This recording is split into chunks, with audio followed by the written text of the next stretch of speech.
Recordiwyd.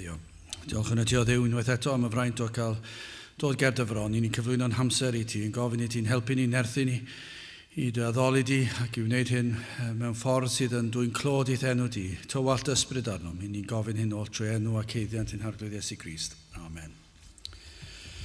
Fydd yn hoedfa nesaf, pnawn Sul hanner awr wedi 3 ac fe fydd Mr Brian Jones o Abertawe yn pregethu.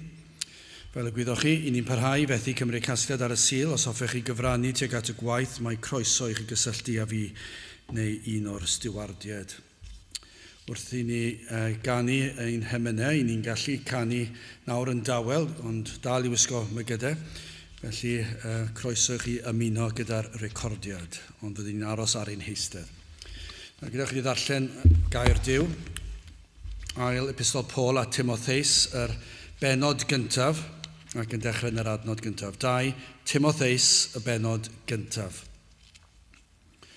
Paul, apostol Iesu Grist, trwy ewyllus Duw yn ôl a ddewid y bywyd yr hwn sydd yng Nghrist Iesu, at Timotheus fy mab annwyl, gras, trigaredd a thangnefedd oddi wrth Dduw Dad a Christ Iesu ein harglwydd. Mae gennyf ddiolch i Dduw, yr hwn yr ydw i fy'n ei wasanaethu o'm rhieni a chydwybod bir, mor ddi-baid y mae gennyf goffa amdana ti yn fy ngweddiau nos a dydd. Gan fawr ewyllysio dy weled, gan gofio dy ddagrau fel ymllanwer o lawenydd, gan alw i'm cof y ffydd ddiffiant sydd yno ti, yr hon a drigodd yn gyntaf yn dy nain loes ac yn dy fam Eunice, a diamau gennyf ei bod yno tithau hefyd. Oherwydd pa achos yr ydw fy'n dy goffau i ailenyn dawn Duw, yr hwn sydd yno trwy arddodiad fy nwylo i. Cynnes ni roddes Duw i ni ysbryd ofn, ond ysbryd nerth a chariad a phwyll. Am hynny na fydded arnat y gywilydd o dystiolaeth ein harglwydd nac ohono finnau ei garcharo'r ef, eith'r cydoddef di gystydd ar y fengil yn ôl nerth Duw. Yr hwn a'n hachubod ni ac yn galwod a galwedigaeth sanctaidd, nid yn ôl ein gweithredoedd ni, ond yn ôl ei arfaith ei hun a'i ras, yr hwn aroddwyd i ni yng Nghrist Iesu cyn dechrau'r byd. Eithir a glirwyd yr awr hon trwy ymddangosiad ein hiachawdwr Iesu Grist, yr hwn a ddiddymodd angau ac a ddig fywyd ac anllygredigaeth i oleinir trwy'r efengil. I'r hon ymgysodwyd i yn bregethwr ac yn apostol ac yn athro'r cenhedloedd, am ba achos yr ydwyf hefyd yn dioddef y pethau hyn, ond nid oes arnaf gywilydd, cynnes mi a wn i bwy y credais ac y mae yn ddiamau gennyf ei fod ef yn abl i gadw'r hyn a roddais ato erbyn y dydd hwnnw. Bydded gennym ffurf yr Ymadroddion Iachus, yr rhai a glywais gennym fi yn y ffydd a'r cariad sydd yng Nghrist Iesu. Y peth da a rodded i'w gadw atat, cadw trwy'r ysbryd glân, yr hwn sydd yn preswylio ynom. Ti a wyddos hyn, ddarfod i'r rhai oll sydd yn asia, droi oddi wrthi fi, o'r sawl yma i Ffigelus a Hermogenes. Rhodded yr arglwydd drigaredd i di Onesiphorus, canes e fe am llonodd i yn fynnych, ac nid oedd gywilydd ganddo fy nghadwy ni. Eithir pan oedd yn rhifain e fe am ceisiodd yn ddiwyd iawn ac am cafodd. Rhodded yr arglwydd iddo gael drigaredd gan yr arglwydd yn y dydd hwnnw, a maint a wnaeth e fe o wasanaeth yn Ephesus, gorau y gwyddos ti. Byddai bendith Duw ar iair, sanctaidd ef. Gyda'ch ni nawr droi at ein harglwydd mewn gweddi. Diolch i ni ti unwaith eto o Dduw am y fraint o cael dod ger dy fron ac yn cael dod i ti, yn dod o flaen do'r seddfaint i alw ar denw ac yn gwneud hynny yn wybodol ein bod yn dod i bresenoldeb yr holl alluog Dduw ac eto Dduw yn dod gyda hyder yn gwybod ein bod yn dod trwy enw, trwy heiddiannau yr arglwydd Iesu Grist. Ac i ni yn diolch o Dduw ein bod yn gallu dod fel rhai sydd wedi derbyn maddeuant pechodau, wedi golchi yn llwyr lan trwy waed yr arglwydd Iesu Grist. Ac felly o Dduw i ni yn diolch i ti bod yna groeso o'r newydd i ni ddod at ti, i ddod i geisio dy wyneb, i ddarchafu dy enw, i foliannu dy enw. O Dduw, maddau ni nad ydyn ni yn moliannu dy enw fel ag y dylsem. O Dduw, mae diwrnod yn hedfan heibio pan i ni wedi dadael di lawr cymaint. O Dduw, dydyn ni ddim yn dy geisio di fel y dylsem ni. Ac hyd yn oed ar dy ddydd, o Dduw, mor aml mae'n meddyliau ni yn crwydro, ac hyd yn oed mae'n oedfa, bod gwendid yn dod a blinder. I ni'n gofyn i ti faddau ni am hyn. Betaw ni wedi cael llwyr olwg a dealltwriaeth o'r hyn yr wyt ti wedi wneud trosom ni. O Dduw, mor wahanol byddai ein bywydau ni, mor wahanol byddai ein haddoliad ni. Byddwn ni ar dan i ganu dy glodyd, ar dan i geisio dy wyneb, i ddyrchafu dy enw. Helpa ni, o Dduw, i fod yn fath rai sydd yn dy ogoneddu di ym mhob peth i ni yn ei ddweud a i wneud. Gwna ni yn debyg i'r arglwydd Iesu Grist ei hun. I ni, o Dduw, yn cyflwyno'n hoedfaid i yma ac yn cyflwyno dy blant ar hyd y lled y wlad a gwledydd y byd ac yn gofyn i ti trwy dy ras i ddod lawr ein plith, i bresynoli dy hun mewn ffordd. Dydyn ni ddim wedi brofi o'r blaen, y byd na rhyw agosatrwydd rhyfedd iawn yma yn ein plith ni. Fydd na dawelwch yma yn ein plith ni. O Dduw, i ni'n gofyn y bydde ti yn ymweld â ni mewn ffordd y fydd yn dod ag ysgytwad i ni, ond hefyd ysgytwad i'r ddinas hon ac i'n gwlad. Ac o Dduw, os nad wyt ti yn ymweld â ni mewn fath ffordd, i ni'n gofyn y bydde ti yn ymweld â rhyw rai oedd blant, y bydd na rhyw galondyd mewn rhyw gornel o'n gwlad ni, y bydde ti yn dod lawr yn nerth yr ysbryd glân. Ac o Dduw, i ni yn gofyn hyn am gweddill ein gwlad ni, ond tra'n gofyn am weddill ein gwlad, i ni yn gofyn yn arbennig amdano ni mae bach ein nifer, i ni yn gofyn i ti i weld yn iawn, i ysgwyd yr adeilad yma, i ysgwyd ein hyneidiau ni, hysgwyd ni i ddeffro o'n trwmgwsg, ac i ni dy geisio di, a folianu di, ac i ddyrchafu dy enw goriwch pob enw arall. Felly o Dduw, i ni yn galw arna ti i ddod, i drigarhau wrthyn ni, i arllwys dy ysbryd arnom ac i ddiogelu ni rhag ymysodiadau'r un drwg. Bendithiau'n hoedfa nawr, i ni'n gofyn hyn o trwy enw ac heiddiant ein harglwydd Iesu Grist. Amen. Wel, i ni'n gallu canu nawr, ond wrth gwrs, i ni'n goffod canu gyda mygydau ymlaen ac yn dywelach na'r arfer, ond mae e'n gam yn y cyfeiriad cywir. Felly, emyn rhif 28, ac yn aros ar ein heistedd i ganu yn dawel gyda'r recordiad. Emyn rhif 28, pa le, pa fodd dechrau folianu'r Iesu mawr. 28.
Mae'n testyn o 2 Timotheus y benod gyntaf ac adnod 14. 2 Timotheus 1, adnod 14. Y peth da a rodded yw gadw atat, cadw trwy'r ysbryd glân, yr hwn sydd yn preswylio ynom.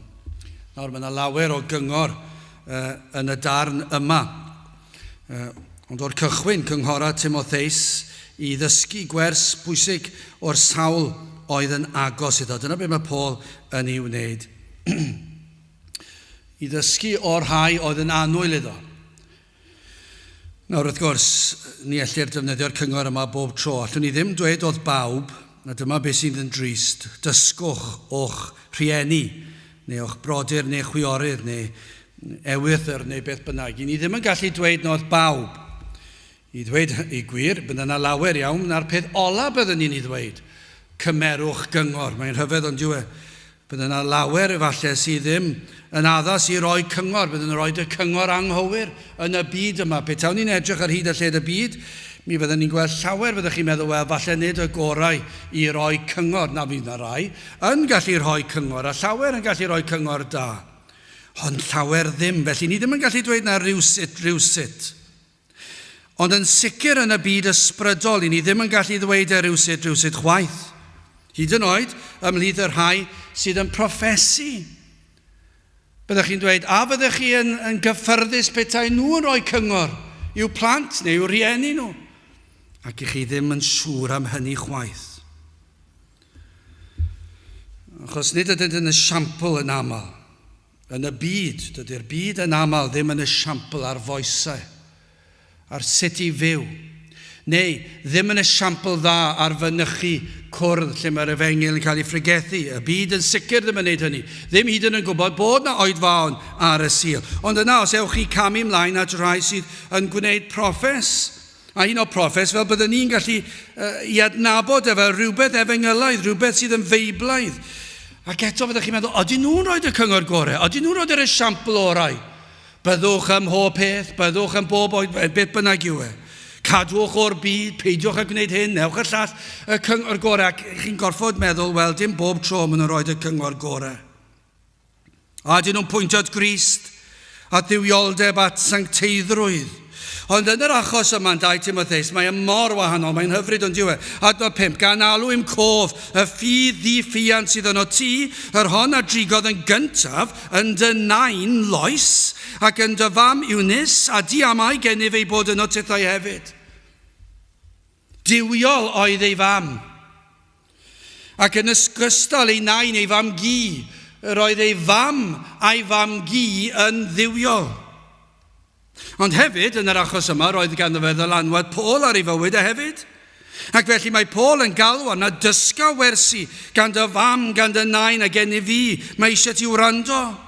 Nawr, pan o'n i'n paratoi hwn, fe nes I wrando ar recordiad o fy mam yn siarad ychydig bach o flynyddoedd yn ôl. Ac am gyngor rhoddodd mam i'r pobl ifanc. Dim ond ychydig o flynyddoedd yn ôl. I wneud yn siŵr ei bod wedi deall yr efengil. Dyna oedd yr her, reit ar y cychwyn, y 10 munud cyntaf, yn anhygoel. A petai'n dweud e heddi, dwi ddim yn gwybod, falle bydd rhai'n cerdded mas, neu falle bydd rhai'n dweud, pa hawl sydd â chi siarad felly, byddwn ni'n gobeithio byddwn nhw ddim. Achos dyna oedd I bywyd hi o'r eiliad dath I gredu, tan hyd yn oed heddi, dyna yw'r cyngor. A'r cyngor oedd hyn, gwnewch yn siŵr, bobl ifanc eich bod chi wedi deall yr efengil. Mae nid proffes yn unig yw e. Gwnewch yn siŵr bod chi'n dymuno'r pethau gorau.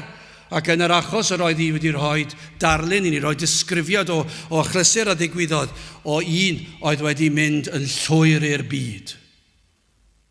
Wedi gwneud proffes. Braf yw cael cyngor doeth gan rhai sydd yn agos ato ni fel nain Timotheus, fel I mam gi Timotheus. Mae'n hyfryd ond diwe.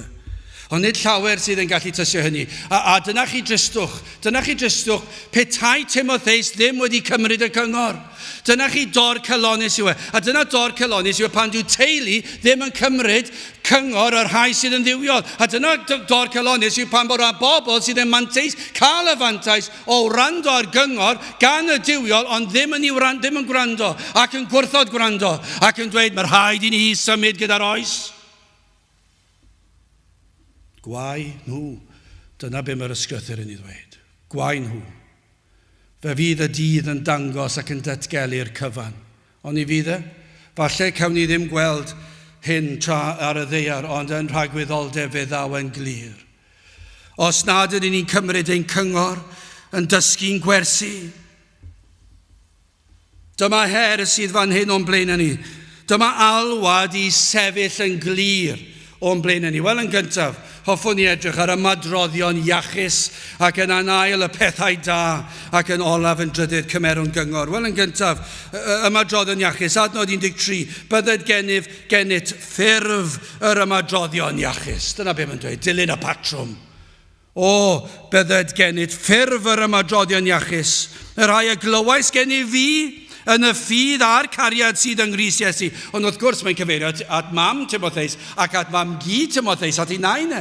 Mae'n dweud, ti wedi glywed e gan dy fam, gan dy nain, ond nawr ti wedi glywed e gen i fi, felly dysga.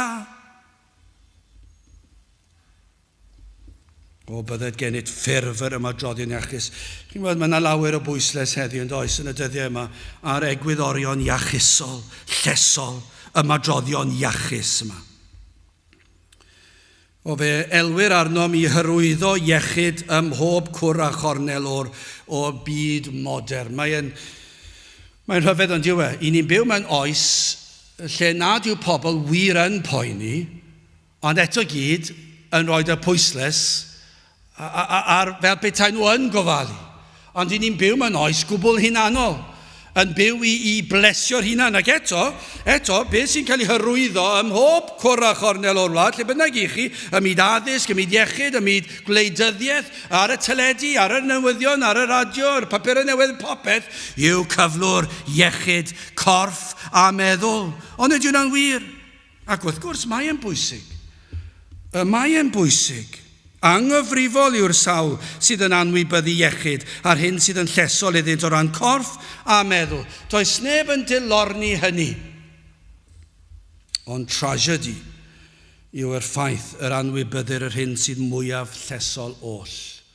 O na fydde'r byd i ni'n byw yn ni'n sylweddoli, y bydde lles yr enaid yn help mawr i les y meddwl a'r corff. Wrth gwrs, fe rhaid i ni ofalu bod ni'n bwyta pethau iawn, cael chydig o ymarfer corff, wneud yn siŵr bod ni'n gwneud pethau sydd yn helpu ni gallu mynd trwy diwrnodau. Wrth gwrs hynny. Ond goriwch y cyfan, o petai ni'n cael dealltwriaeth, dyna trawsnewidiad fyddai yn y byd, yn y gymdeithas ohoni, dyna newid fydda yna, petai lles yr enaid yn cael ei osod yn flaenllaw.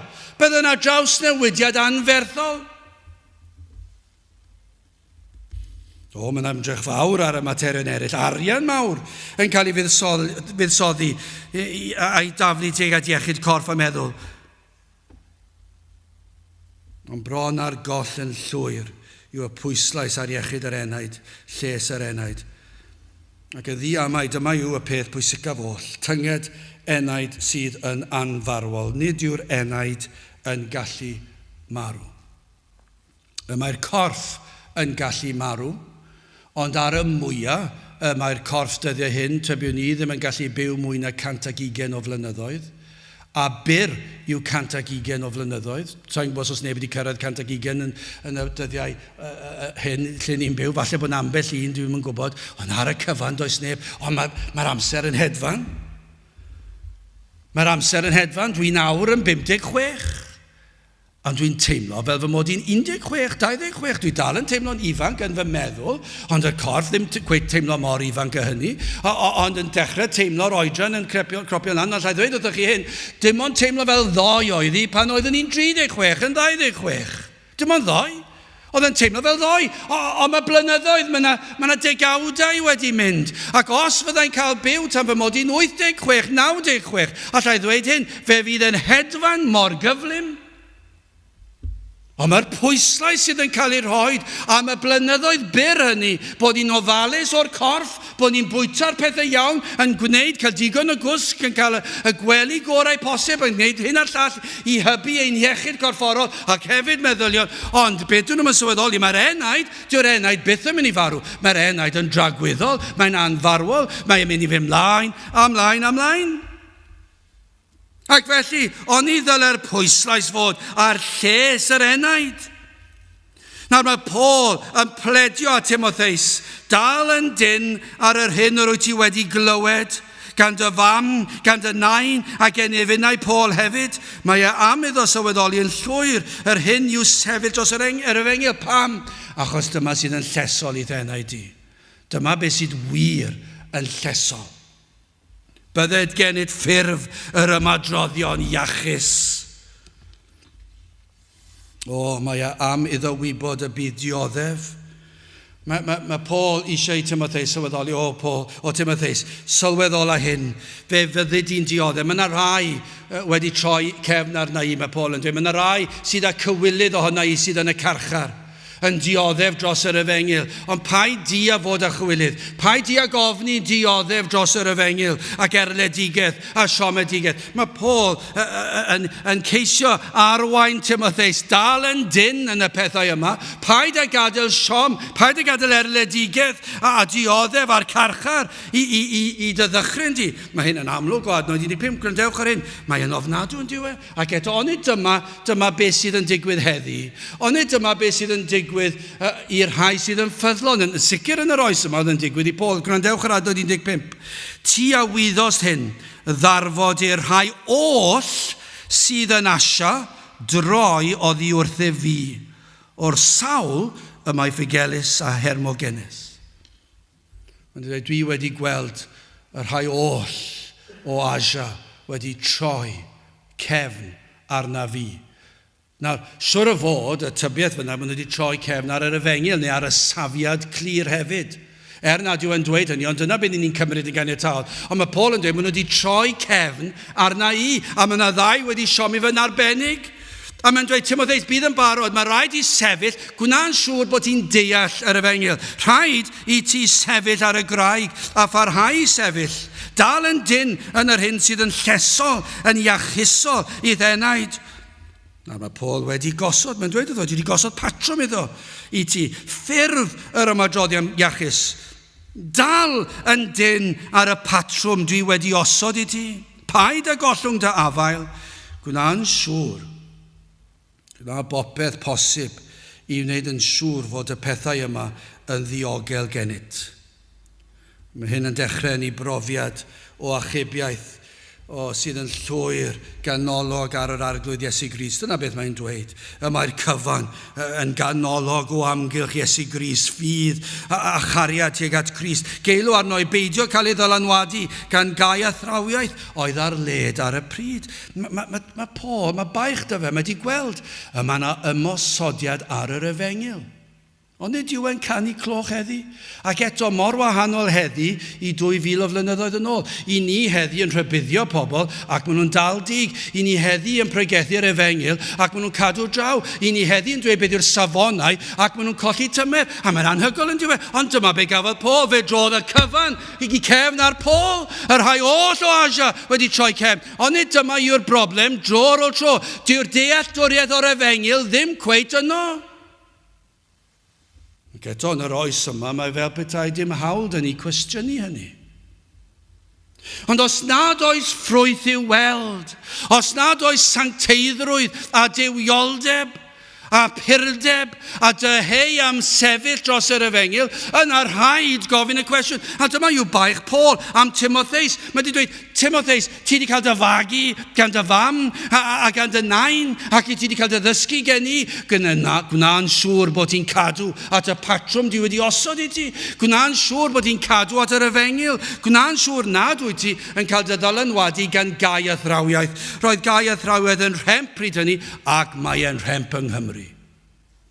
I ddweud y gwir, rhaid i chi bron iawn a dweud, mae'r gwir athrawiaeth bron iawn wedi diflannu'n llwyr o Gymru. Bron, dim cweit. Ond mae y bron wedi mynd, mae'r fflam bron wedi diffodd. Ac yr oedd yn faich ar Paul. Roedd yn faich o Timotheus, bydd yn ofalus. Paid a cael dy ddychryn, paid a cael dy siomi, paid a bod y cywilydd ohona i yn y carchar, paid a troi cefn, paid a meddwl, gan fy mod i yn y carchar, fy mod i wedi gwneud rhywbeth yn anghywir, falle codi llais dim bach yr uchel a di upsetio rhywun yn y gynulleidfa. Paid a poeni am na, paid a meddwl na, achos dyma'r gwir mae'n dweud. Dyma'r gwir. Paid a cael dy demtio i droi cefn, dal yn dyn ar yr hyn sydd yn wir. Dyma beth sydd yn wir, a rhaid bod yn ffyddlon iddo fe. Pwysa ar yr efengyl dwi wedi ddysgu ti. Mae Hendrickson yn ysgrifennu ar y darn yma, ar y darnau yma, ar yr adnod yma'n benodol.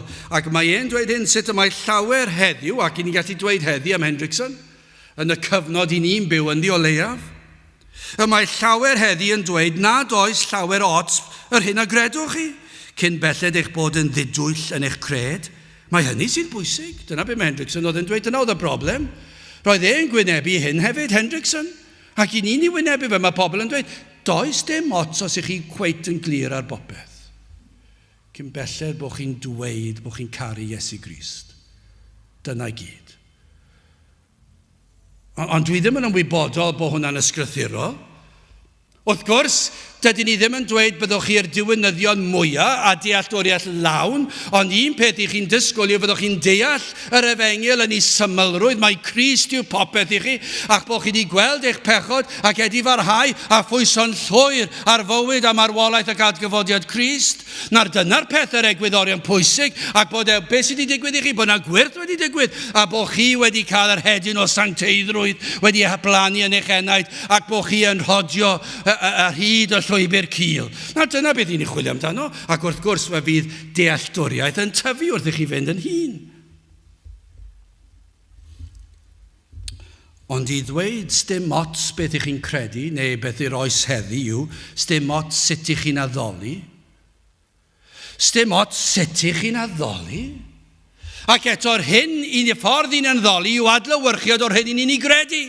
Ac fe fydd yn sicr yn cael ei ddangos yn y ffordd i chi'n byw. Achos tybio ni gan amla, pan i ni'n gweld y sgamder mewn addoliad, llaw yn llaw a hynny fe fydd na gau athrawiaeth rhywle, fe ddwch chi o hyd fy maes o law, ond hefyd yn fwy weladwy fydd bydolrwydd mewn bywyd. Fydd dim cadw'r sabath. Fydd dim gofal sut i ni'n byw, ymsancteiddio gwahanu o'r byd. Fe fydd na lacrwydd yn y pethau hyn i gyd. Maen nhw wastad yn mynd llaw yn llaw.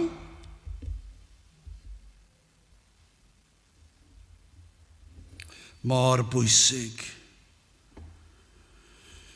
yw bod ni'n dal yn dyn. Fe ddwedodd Hendrickson hefyd, mae'n dweud sut fod hyn mor estron i athrawiaethau Paul trwy gydol ei lythyrau. Dim ots be chi'n credu, neu allwn ni ddweud heddi, dim ots sut i chi'n addoli, dim ots sut i chi'n byw, cyn belled bod chi wedi dweud, cyn belled bod chi wedi arwyddo, cyn belled bod chi wedi dweud y weddi, cyn belled bod gyda chi rhyw fath o broffes, mae popeth yn iawn. Ond dydw i ddim yn credu fydda Paul wedi cytuno. I ddweud y gwir, dwi'n gwybod fydda Paul ddim wedi cytuno. Dwi'n gwybod fydda Eunice ddim wedi cytuno. Dwi'n gwybod fydda Lois ddim wedi cytuno. Dwi'n gwybod fydda Timotheus ddim wedi cytuno. Bydda Hendrickson ddim wedi cytuno. Bydda Pantacelyn. Bydda e ddim wedi cytuno. Bydda Wesley a Whitfield ar un ag gyd. Christmas Evans. Bydda dim un o'n wedi cytuno. Ond mae yna rhywbeth am yr oes yma sydd fel petai wedi creu rhyw athrawiaeth newydd. Ond dyma beth oedd Paul yn gweld, roedd e'n gweld ar gyfer Timotheus, ond mae e hefyd yn wers i ni. Roedd Paul trwy'r rhaglen ieithau Duw yn rhoi neges i ni heddi. Be mae'n dweud? O, byddwch ofalus, gafeilwch yn dyn yn be chi wedi ddysgu. Beth i chi wedi cael eich dysgu o air Duw.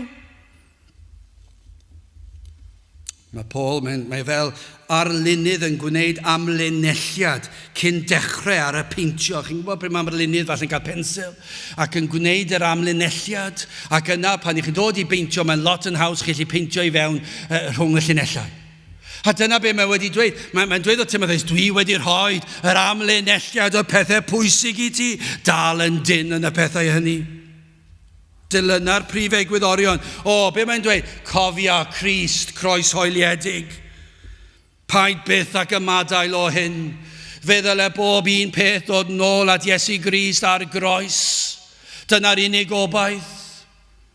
Ni'n gwrando bore yma ar neges gan Dr Martin Lloyd-Jones ac oedd yn dweud rhywbeth fel hyn am gryfyddau'r byd ac yn enwi arweinyddion nhw. Ac oedd yn dweud hyn, tynnwch chi'r arweinydd crefyddol allan o'i crefydd nhw. Does dim ots. Allwch chi dal dilyn i crefydd nhw achos cyfres o reolau yw e. Dyw i arweinyddion nhw ddim wir o lawer o bwys. Ond tynnwch chi Iesu Grist allan o Gristnogaeth, does dim byd â chi. Ond dyna yw'r broblem i fe. Dyna'r broblem yn y foes yma heddiw. Ewch chi ar hyd a lled ein capeli ni, fe allwch chi cael Cristnogaeth yn ein gwlad ni heddi, heb Iesu Grist, heb y groes. Fe fydd bob math o beth yn cael ei ddweud. Ac felly chi'n gwybod mae gai athrawiaeth yw e. Ond mae Paul yn dweud, Timotheus, cofia, mae Iesu Grist yw popeth. Mae fe sydd yn ganolog y groes, ffydd yng Nghrist, ymddiriedau lwyr y mywyd Iesu Grist yn ei farwolaeth ar y groes, yn ei atgyfodiad, yn ei fuddugoliaeth dros bechod, yn ei fuddugoliaeth dros uffern a'r bedd, a dros Satan. Cofia am cyfamod o ras, etholedigaeth, sancteiddhad. Dyma'r pethau pwysig, dyma'r pethau mawr, dyma'r pethau sy'n rhaid i ti ganolbwyntio nhw, dro o tro paid ac ymadael o'r pethau yma. Cofia hyn bod gwyrth wedi digwydd yn denaid. Mae e'n wyrth. Os wyt ti'n Gristion, gwyrth sydd wedi digwydd. Ac felly cofia hynny, dal yn dyn. Cofia am y rhyfeddod, llwy'r bwyso trwy ffydd yng Nghrist. Cofia mynwesu Crist o gymhelliad o gariad. Mae Crist yw popeth i ti. Dyna yw baich yn y bôn, dyna yw baich Paul. Dros bawb, ond dyna oedd ei faich dros Timotheus. Roedd e'n gwybod, roedd yna llawer wedi troi cefn arno achos roedd yn y carchar. Roedd yna rai, roedd yn disgwyl bydden nhw wedi sefyll lan drosto, wedi tystio drosto, a gwrthodo nhw. Roedd e'n gwybod bydde Timotheus wedi ofni efallai, wedi siomi, a gallu gweld hwn yn digwydd, ac yn gwybod mae rhaid i fi dilyn yr un llwybr. Fe fydda i'n gofyrhodio'r llwybr unig yma, llwybr cil yma. Ac oedd Paul yn gwybod, oedd Paul yn dweud, granda, ti wedi cael dy ddysgu y pethau gorau, i ti wedi cael dy ddysgu gan dy fam a dy nain, ti wedi cael dy ddysgu gen i, ac dwi wedi cael y datgyddiad yma gan yr arglwydd ei hun, ac dyma yw'r efengil, i ni'n gwybod mai dyma'r pethau cywir. Dyma yw'r pethau sy'n fwy iachusol i ddenaid, felly paid a gadael i'r pethau yma fynd. Wel, gadewch ni symud ymlaen y pethau da nawr, adnod 14. Y peth da a rodded yw gadw atat, cadw trwy'r ysbryd glân, yr hwn sydd yn preswylio yno. Geilw Paul ar Timotheus eto. Mae wedi wneud yn barod yn adnod 13, mae'n wneud eto yn adnod 14, a mae'n galw arno bydd yn ofalus. Cadwa'r pethau yma. Hynny yw, cadwa'r pethau da. Mae yna elfen o ail ddweud, ond mae e'n werth e'n diwe. Gwybi na all wneud hyn yn un erth ei hun, mae'n gwybod hynny. Fel yr adeg pan daeth i bwyso ar Iesu Grist y tro cyntaf, y dod i gredu, yn dod o dywyllwch i oleuni. Oedd e'n gwybod mai trwy waith yr ysbryd glân oedd y pryd hynny. Pan nath yr ysbryd glân plannu'r hedyn yn ei enaid, agor llygaid ei enaid mwyn iddo fo weld i bechod. Pan nath yr ysbryd glân arwain ei enaid a droed y groes at Iesu Grist. Ac mae'r ysbryd glân oedd wedi peri hyn ac wedi argyhoeddi fo i bechod. Ac felly nawr mae o wedi derbyn yr hodd o ffydd, a nawr mae o wedi pwyso ar Grist ac yn caru Grist ac yn ymddiried yng Grist. Mae Paul yn dweud, felly nawr rhaid i ti ofalu cadw'r pethau da yma. Ond dim ond trwy nerth yr ysbryd glân fedri di wneud hynny. Paid anghofio nhw, ond mae rhaid i ti cael nerth o Dduw. Gweddia ar dy arglwyddydd, gadw yn y pethau gorau, yn y pethau da, trwy'r amser. Da i ofyn cwestiwn i chi, ydych chi'n credu mae'r pethau yma yw y pethau da, y pethau gorau? A ydynt yn bopeth i chi? A di be ni'n newydd sôn amdano nawr, Iesu Grist a'i groes yn bopeth i chi. Petai ni'n dweud oedd chi fe fydd pob un pregeth, a dwi'n gobeithio fod pob un pregeth wedi fod ar groes Iesu Grist ers y 10 mlynedd neu fwy ni wedi bod wrthi yn Nghapel yr Rhath. Ond falle chi ddim wedi sylweddoli hynny, ond petawn ni'n dweud wrthych chi nawr am y 10 mlynedd nesaf os Duw a'i mynd, fe fyddwn ni'n pregethu os fyddwn ni'n cael iechyd a nerth i wneud hynny, y prif bwnc fydd croes Iesu Grist. A fyddwch chi'n dweud, dyna ddiflas. Beth am i ni siarad am y trydydd byd? Beth am i ni bregethu am wleidyddiaeth? Beth am i bregethu am sut i helpu yr amgylchfyd? Beth yw barn y Cristion ar yr amgylchfyd? Ydyn ni'n neud yn siŵr bod ni'n ailgylchu'n bagiau gwyrddni fel capel? Beth am i ni'n neud yn siŵr bod ni'n cael paneli solar ar y to? Beth am i ni'n neud yn siŵr o'r pethau hynny? Beth am i ni'n cael oedfan? Beth am i ni'n cael cynadleddau ar y pethau hynny? Ond dyna beth sy'n siŵr o fod yn digwydd yn ofnadw felly mewn llawer i le. Achos y peth pwysica, gadewch chi bobl eraill sortio'r un am mas, gadewch chi wleidyddion sortio'r pethau yna mas, y peth pwysica yw Iesu Grist ar groes, a dyna beth fydd y neges. Dim byd arall, Iesu Grist ar groes, ac mae'r unig ffordd i'r nefoedd yw trwy Iesu Grist ar groes. Dydyn ni ddim yn mynd i poeni am y pethau eraill. Wrth gwrs, mae pethau eraill yn bwysig yn ei lle, yn ein bywyd yn ei pob dydd, ond allai ddweud hyn wrthych chi, dydyn ni ddim yn ei wastraffu amser o'r pwlpit yn dweud hynny pan mae enaid bob un eiliad yn camu o fyd amser i dragwyddoldeb ac yn mynd i golledigaeth. Ac i ni'n poeni am bagiau plastig. Ond ydyw yn drasiedi bod y weledigaeth wedi mynd, fod y neges wedi mynd, sawl lle heno yma, os fydd na oedfa heno yma, sawl lle heno yma fydd yn pregethu Iesu Grist ar groes, ac fydd yn fe'n unig yw'r ffordd at y nefoedd. Dim llawer. Yn gai ofyn i chi, ydych chi'n gweld mai dyma yw popeth? Mor dda y maent yn ganolog ym mhopeth awnewch, canolog yn eich dewisiadau bywyd, fod y neges yma mor bwysig, y pethau da yma, y pethau gorau yma, mor bwysig i chi, maen nhw'n dylanwadu pob un penderfyniad i chi wneud. Maen nhw'n dylanwadu arno beth i chi wneud bore dydd Sul, pan mae'n amser y cwrdd. Mae'n dylanwadu beth i chi wneud prynhawn dydd Sul, amser y cwrdd. Mae'n dylanwadu beth dwi'n gwneud nos Sul amser y cwrdd, a nos Fercher amser y cwrdd gweddi, a nos Wener, a pryd bynnag arall mae'n gwrddau ymlaen. Mae'n dylanwadu ar ei ble dwi'n mynd, a sut dwi'n gwisgo, a be dwi'n bwyta, a be dwi'n yfed. Ond ydyn ni'n gweld e'n fwy a fwy rhemp o dathlu ac yn taflu fe ein gwynebau ni, pobl sy'n proffesu yn dangos, yn dathlu y ddiodfeddwol ac anfoesoldeb, yn rhemp ar hyd a lle, ar ein cyfryngau ni, ar ein pethau ffonus ymudol ni. Ond fe ddylai Cristion fod yn ofalus, a fod Crist pur, purdeb yr Efengil, yn dylanwadu pob un manylun. Popeth dwi'n rhoi ar fy ffôn, popeth dwi'n edrych ar, popeth dwi'n gwrando, popeth dwi'n neud, ffordd dwi'n gwisgo, ble dwi'n mynd i'r coleg, ble dwi'n mynd i'r ysgol, sut dwi'n bihafio yn y gwersi, sut dwi'n bihafio yn y gweithle, ble dwi'n mynd ar y penwythnos, ble dwi'n mynd ar fy ngwyliau. Pam dyle fe ddylanwadu popeth? Achos dyma'r pethau da, yr iachusol. Fe ddyle pob penderfyniad fod yn ganolog o amgylch Crist. Gofynnwch i chi eich hun, felly'r cwestiwn yma, a oes tragwyddoldeb? Gai ofyn i chi, ydych chi'n credu bod na dragwyddoldeb? Ydych chi'n credu pan fod corff yn marw, fod yr enaid yn parhau am dragwyddoldeb? Achos os ych chi ddim yn credu na, wel pam ych chi'n dod i gapel te? Dyna wastraff amser i dod i gapel. Os ych chi ddim yn credu fod na dragwyddoldeb, yna'r unig reswm i chi fan hyn nawr yw rhywbeth o diwylliant Cymreig, ac os ych chi'n dod i roed fel Saesneg, i ddiwylliant Saesneg, neu beth bynnag yw iaith y wlad i chi ynddi. Os nad ydych chi'n credu yn rhagwyddoldeb, yna beth yw'r pwynt? Gai ofyn i chi, a oes yna nefoedd ac uffen? Ydych chi'n credu mewn nefoedd ac uffen? Os nad oes na uffen, pam yn y byd ych chi'n dod i gwrdd? Pam ych chi'n dod i gapel? Achos os nad oes na uffen, does dim wir ots beth ych chi'n neud. Gallwch chi ddod i gapel neu beidio? Allwch chi fod yn berson hyfryd heb fynd i gapel trwy'ch bywyd. Allai ddweud na dwi'n abod lot.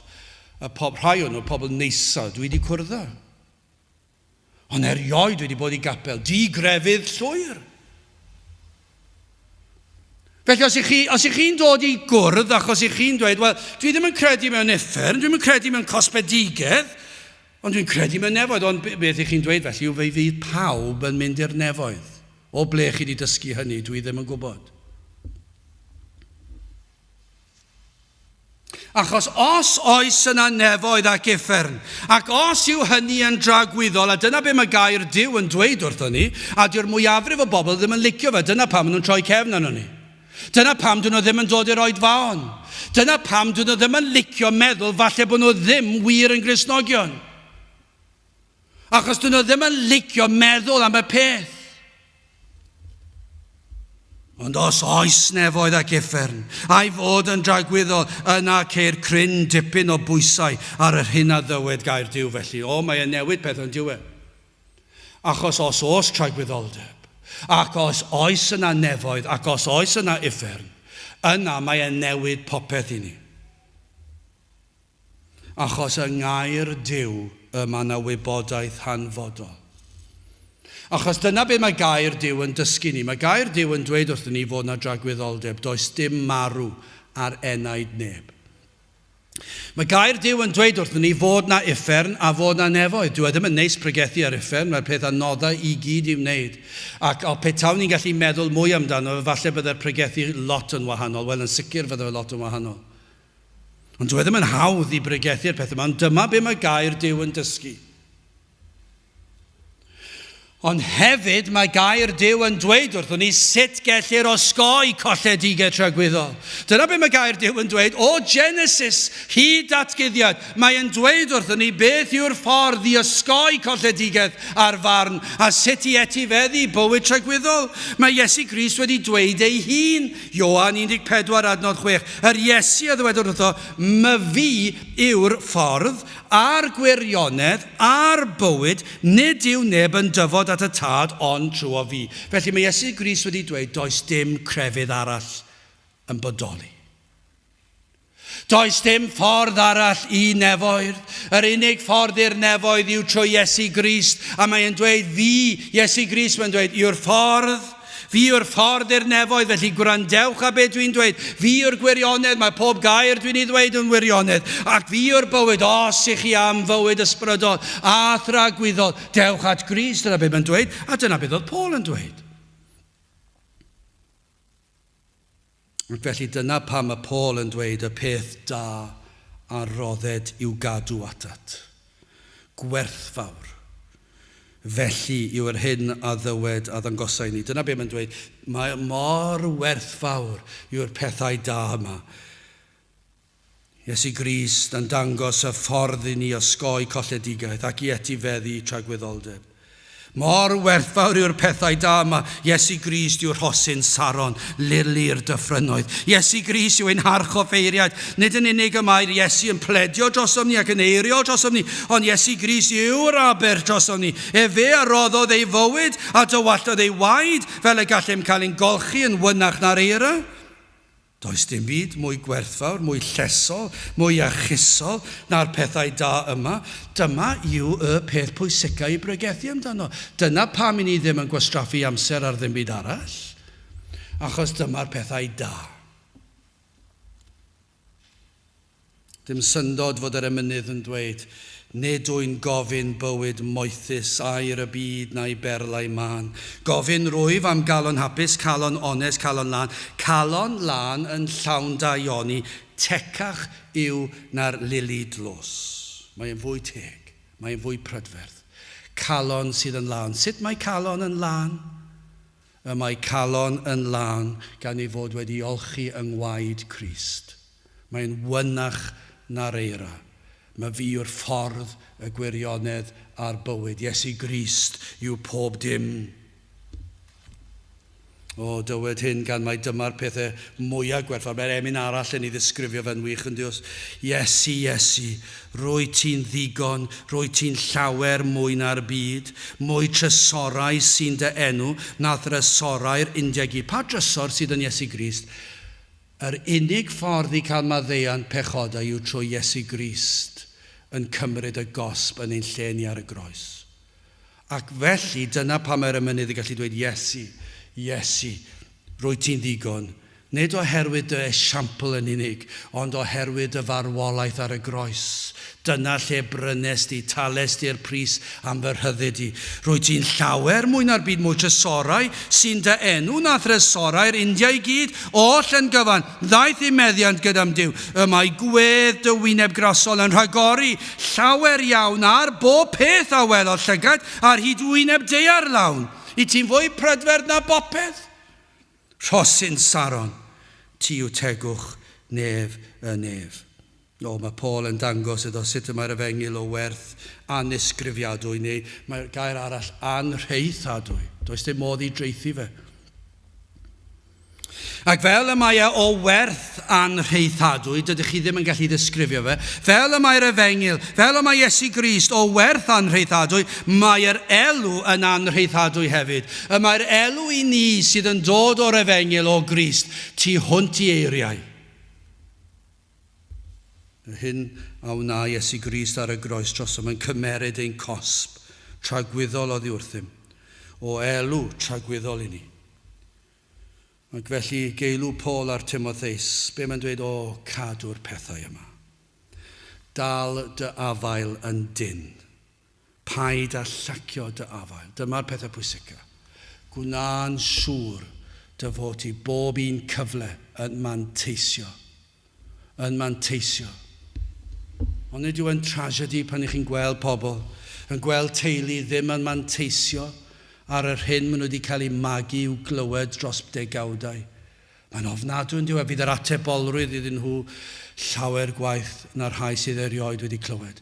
I cael clywed gan Eunice a Lois a Paul, i cael clywed gan rhai diwiol, i cael eich magu, i cael eich trwythlo ar y pethau yma. O, dyma be mae Paul yn dweud, i ti wedi profi fe. O, na'n siŵr fod ti'n sefyll ar y pethau yma. Paid a gadael i un sil fynd heibio, paid a gadael i un oedfa fynd heibio.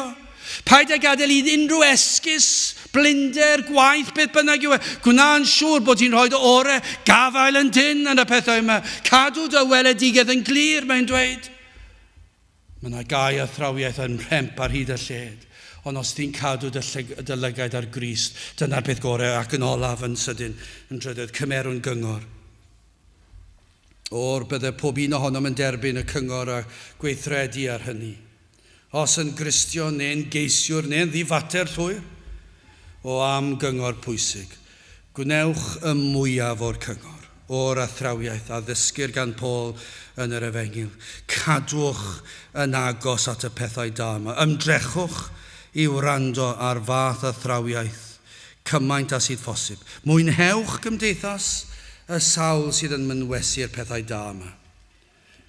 Gai alw ar yr rhai sydd dal heb ddod at Grist, wel chi sydd dal yn eich pechod, dal yn y tywyllwch, yn y carchar tywyll di, dewch at Grist. Trai fod yn agos, galwch arno am eich enau, dewch at yr un sydd yn abal ac am iachau pob ryw a chosir gan bechod. Dyna beth sy'n hyfryd, mae Iesu Grist yn abal, ond mae e am hefyd. Felly dewch at yr un sydd yn abal ac eisiau, dewch at yr un sydd yn abal ac eisiau golchi pob staen a dewir gan bechod. Dewch at yr un sydd am roi ei gyfiawnder, ei glogin o gyfiawnder i orchuddio'ch enaid yn llwyr. Dyna beth mae'r cynnig ar efengil. Mae Iesu Grist wedi dweud, os dewch ata fi, yn llwythog ac yn flinderog, yna fe gewch i'r pethau yma. Beth ych chi'n cael?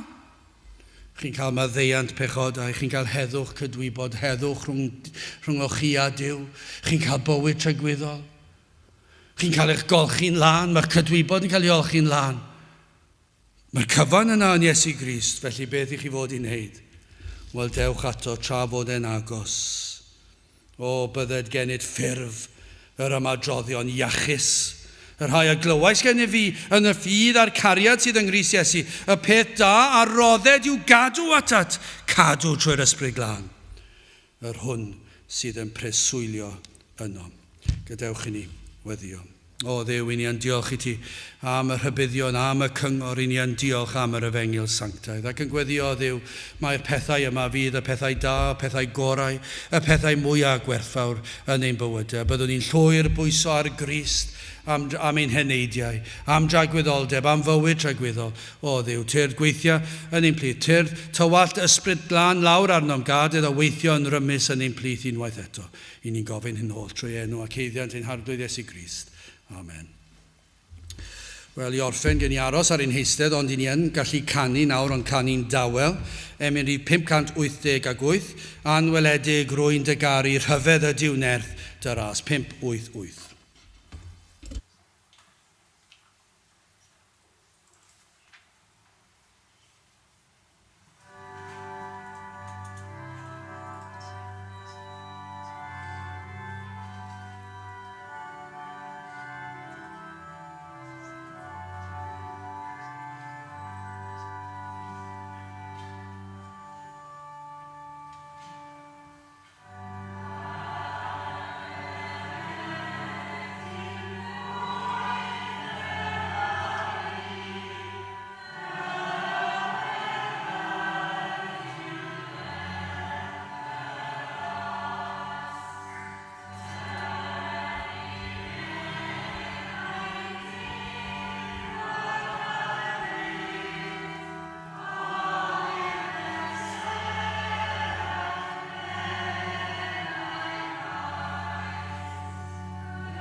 A nawr bydde di ras yn harglwydd Iesu Grist a chariad Duw a chymdeithas yr ysbryd glân fod gyda chwi oll hyd byth.